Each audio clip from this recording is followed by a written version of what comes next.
After 2010, many red map states enacted voter restriction laws. However, the 1965 Voting Rights Act prevented most southern states from following suit.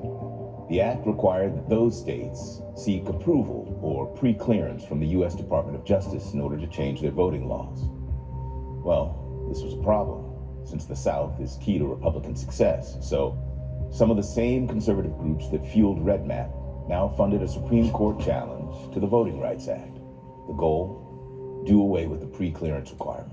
The case was called Shelby County versus Holder.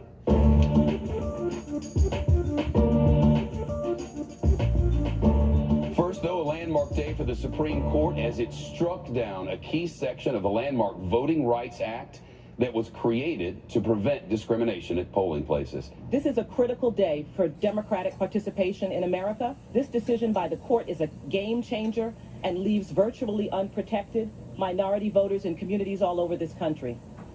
When we think something like voting rights is something everybody believes and that progress only goes in one direction, we've seen sudden reverses. We've seen that history can go in the wrong direction. I mean, the ink wasn't even dry on the opinion.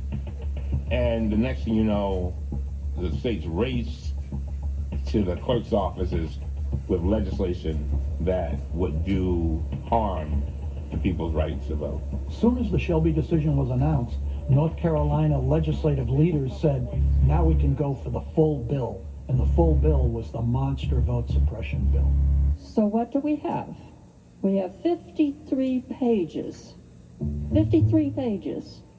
about reducing access and subtracting options, making it harder for people to vote. There's a care that's exercised, right, around the creation of these laws. And in North Carolina, the Republicans asked for information. They identified those ways of voting that were more likely to be accessed by the African-American community, and those were the ones that they outlawed in that omnibus law. Legislators asked for the demographics. And when the Republican Party received the information that the highest percentage, something like 70% of African Americans used the first week of early voting, that's what they cut.